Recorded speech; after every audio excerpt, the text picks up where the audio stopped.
कम घी तेल से व्रत में खाई जाने वाली पौष्टिक, हेल्दी ऐसी रेसिपी जिसे आप व्रत में भी खा सकते हैं और आम दिनों में भी खा सकते हैं, बगैर तामझाम के।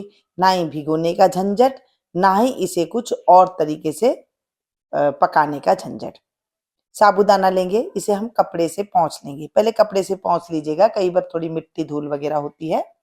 और उसके बाद यहाँ पर मैंने 1 कप के करीब साबूदाना लिया है, छोटा कप है तो इसे 2 बार ले लिया है।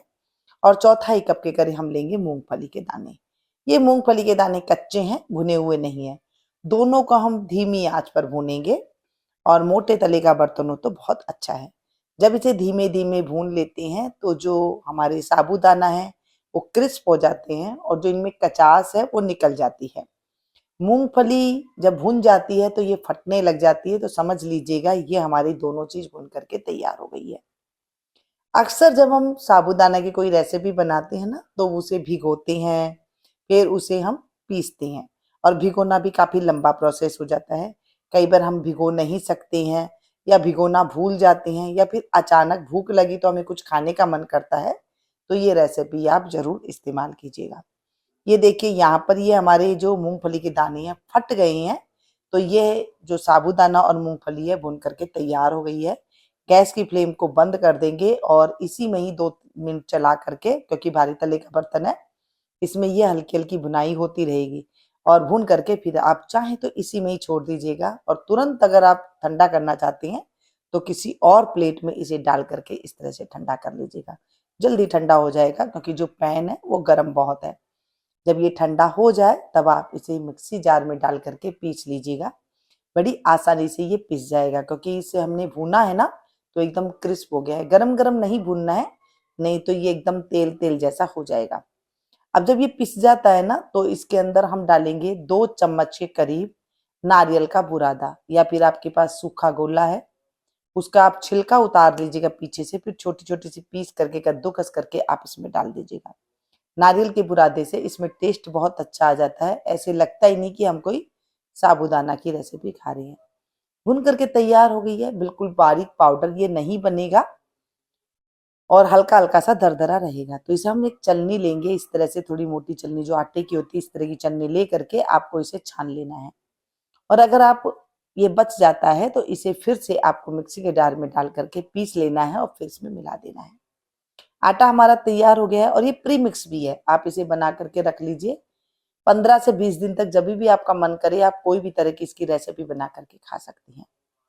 2 उबले हुए आलू हैं, और इन्हें छील करके ठंडे कर लिए हैं। उसके बाद इसे हम कद्दूकस करेंगे। वैसे तो ये हाथ से भी मैश हो जाएंगे, लेकिन कद्दूकस करेंगे तो ये एक जैसे हो जाएंगे, कहीं गुठलियां नहीं रहेगी। व्रत वाला नमक डालेंगे, यानी कि सेंधा नमक स्वाद के अनुसार। 1 चम्मच इसमें जीरा, जो हम सब्जियों में डालते हैं वो है। लाल मिर्ची सूखी हुई है, इसको मैंने लंबी लंबी काट करके डाल दिया है। व्रत में कई जगह पर सूखी हुई लाल मिर्ची खा लेते हैं, कई जगह पर नहीं खाते तो स्किप कर दीजिएगा। इसके बदले में आप हरी मिर्ची डाल लीजिएगा, या फिर काली मिर्ची भी इसमें आप डाल सकती हैं। कुछ करी पत्ते लिए थे, उन्हें धो करके 8 से 10 करी पत्तों को बारीक बारीक काट करके इसको हमने इसके अंदर डाल दिया है। मिर्ची अगर यहाँ पर आपके यहाँ हरी मिर्ची नहीं खाते हैं तो काली मिर्ची को ताजी कूटिए और डाल दीजिए, या फिर काली मिर्ची का पाउडर है तो वो भी इसमें डाल सकते हैं। बस इसको हम जैसे आटा लगाते हैं वैसे लगाएंगे, लेकिन इसको थोड़ा सॉफ्ट करेंगे, क्योंकि साबूदाना है ना पानी पीता है। जब आप इसे इस तरह से छोड़ देंगे तो ये और टाइट हो जाएगा। तो इसमें थोड़ा थोड़ा करके पानी गूंथते हुए 1 कप पानी इसमें लग गया है। और अगर आप इसे रखना चाहते हैं तो जब आप रखेंगे तो ये और भी ज़्यादा पत्थर सा हो जाएगा, तो इसे थोड़ा सॉफ्ट करके ही रखिएगा। 15 से 20 मिनट के लिए रेस्ट करने के लिए इसे हम रख देंगे, और उसके बाद जब हम इसकी रेसिपी बनाएंगे तो बहुत ही ये शानदार बनेगी।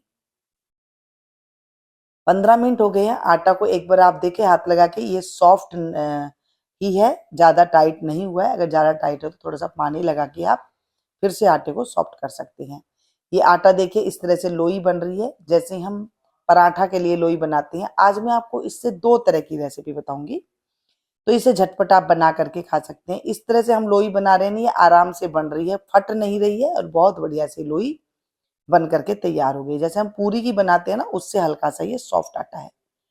मैंने यहाँ पर अप्पे पैन लिया है, तो ये बहुत कम घी तेल के साथ ये बन जाता है। थोड़ा थोड़ा सा एक एक बूंद इसमें घी डालेंगे। जब ये गर्म हो जाए अप्पे पैन, तो इसमें एक एक करके हम इस तरह से जो हमने ये लोई बनाई है इसमें रख देंगे। अप्पे बन के बहुत अच्छे से तैयार हो जाते हैं।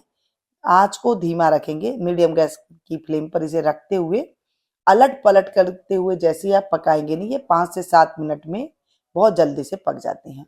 लेकिन ध्यान रखिएगा ये बीच में जल्दी पकेंगे, साइड में लो नहीं लगती है आंच, तो ये थोड़ी देर जो है कच्चे रह सकते हैं। तो साइड में थोड़ी देर बाद आप इसे बीच में रख दीजिएगा तो ये अच्छे से पक जाएंगे। ये देखिए इसे हम चम्मच से इसे हमने पलट करके देखा तो ये हल्का सा मुझे सिकता हुआ नजर आया। मैं सारों को इस तरह से सेक दूंगी। ये देखिए इसमें बहुत कम घी लगता है, जितना भी आप डालेंगे ना ये बाद में बचा हुआ रह जाता है। तो आप इसे सेकने के लिए थोड़ा सा घी इसमें डाल दीजिएगा ताकि ये अच्छे से इस तरह से सेक जाए। ये देखिए ऐसे अलट पलट रहे ना, बहुत अच्छे से अलट पलट रहा है। बस ऐसे घुमाते रहिए और सेक दीजिए। इसे ढक के रखने की भी जरूरत आपको नहीं पड़ेगी। धीमी आंच पर अगर आपको ढक के रखना है तो सिर्फ 1 मिनट के लिए ढकिएगा, नहीं तो ये जल जाएंगे। ठीक है, अलट पलट करते हुए ये सिक रही है धीमी आंच पर। तब तक मैं आपको दूसरी और बता देती हूँ। इससे हम रोटी पराठा बना के खा सकते हैं। पूरी बनाते हैं, बहुत भारी हो जाती है, खाई नहीं जाती, पचती नहीं है। यहाँ पर मैंने रोटी वाला तवा लिया, उसके ऊपर थोड़ा सा मैंने घी लगा दिया। हल्का से ये इसका कलर चेंज हुआ है, तब इसे हम इस तरह से पलट देंगे। ये भी चिपक रही है, पहली रोटी है, तो थोड़ा सा इसमें आप घी लगा करके भी जो चारों तरफ इसे सेक सकते हैं और इस तरह से अलट पलट करते हुए रोटी की तरह सेक लीजिए। बहुत अच्छे से ये रोटी फूलेगी और हल्की भी होती है। इस तरह से आप सारी रोटी बना करके तैयार कर लीजिए। रोटी बना लीजिए, चारों तरफ फट जाती है, फिर एक कटोरा लीजिए और उसका एक शेप में बना करके सारी रोटियां तैयार कर लेंगे। यहाँ मेरे पास 4 से 5 रोटी बन करके तैयार हो गई है। इस तरह से दबा दबाते हुए थोड़ा सा घी तेल लगता है और ये बन के तैयार हो जाती है। मैंने यहाँ पर घी में सेका है। अगर आप यहाँ पर तेल खाते हैं तो आप तेल में भी इसे बना करके तैयार कर सकते हैं। मैंने यहाँ पर घी का प्रयोग किया। अब इसे खाएं किसके साथ? आलू की जो तरी वाली सब्जी बनाते हैं उसके साथ खा सकते हैं, या फिर इसे आप हरी धनिया की चटनी के साथ कर सकते हैं, खा सकते हैं। और जैसा आपको पसंद हो उसके साथ सर्व कर लीजिए। कोई चीज भी नहीं है तो आप दही ले लीजिए और उसका रायता बना लीजिए, उसके साथ भी इसे सर्व कर सकते हैं। ये देखिए कितना बढ़िया। गैस की फ्लेम को मैंने बंद कर दिया है। जो हमने घी डाला था वो नीचे उतना का उतना ही घी है। बिल्कुल नाम मात्र घी से ये आपका खाना बन के तैयार हो गया है। व्रत वाला खाना, वो भी 0 ऑयल समझ लीजिए, इतने में ये खाना बन के तैयार हो गया है। और पराठे हमारे बन के बहुत ही मुलायम और मजेदार बन के तैयार हुए। अगर मैं आपको पराठा तोड़ करके दिखाऊं तो आप देखेंगे एकदम सॉफ्ट होगा, मुलायम होगा। और अगर आपने इसे थोड़ी देर रख भी दिया 1 घंटा पहले बना करके, तो ये तभी भी जो है एकदम सॉफ्ट।